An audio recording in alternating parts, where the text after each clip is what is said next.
calme, tranquille, on a le temps, on est au début du match, rien n'est joué. On connaît les qualités mentales également et le caractère de ce Paris Saint-Germain-là. C'est pas la première fois qu'ils ont été menés au cours de cette saison, capables de renverser beaucoup de scénarios. Kai Havertz nous retrouve une nouvelle fois. Samuel également, comme le disait très justement Benoît, il est souvent là, dans les grands moments, dans les grands rendez-vous. Comme on disait, c'est un joueur qui a l'habitude de jouer ce genre de rencontre-là. Des finales, il en a joué, et pas toute seule. Il a été très souvent décisif, encore une fois, sur une première action, sur un premier face-à-face. Il arrive à la mettre au fond de la meilleure des manières possibles. On connaît ce genre de joueur. Paris aussi, je pense, connaît aussi la qualité de ce joueur. À Paris d'être plus efficace sur ce genre de ballon. Et toute la stratégie des joueurs d'Arsenal de ne pas aller trop haut en bloc compact, plutôt médian, et de procéder en contre. Et verse avec son pied gauche. Il n'y avait pas beaucoup de place pour la mettre juste au-dessus de l'épaule de Safonov.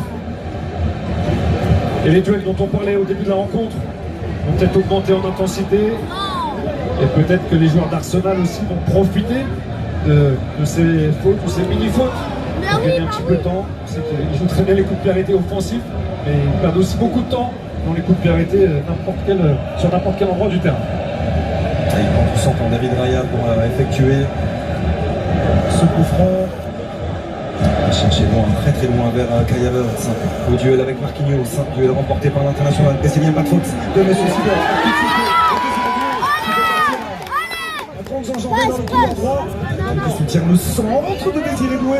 Il était dans une très bonne zone dans l'intervention défensive de William Saliba. On a vu la qualité d'Arsenal, le repli de Saliba qui était la seule solution dans cette surface de réparation.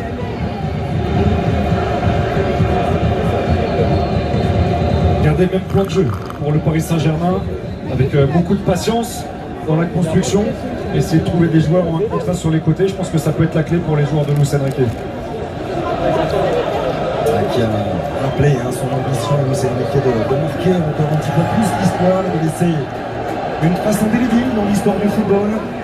Si le Paris Saint-Germain venait à s'imposer et à s'offrir une deuxième étoile consécutive en Champions League, il y a peu d'équipes qui sont parvenues à le faire dans l'histoire. Le dernier en date, c'était le Real Madrid de Zinedine Zidane entre 2016 et 2018, 3 titres consécutifs. La dernière équipe à être parvenue à réaliser cet exploit des 36 dernières années. Il est pas un peu piquant. Avant cela, c'était l'AC Milan en 89 et en 90. L'AC Milan de Arrigo Sacchi.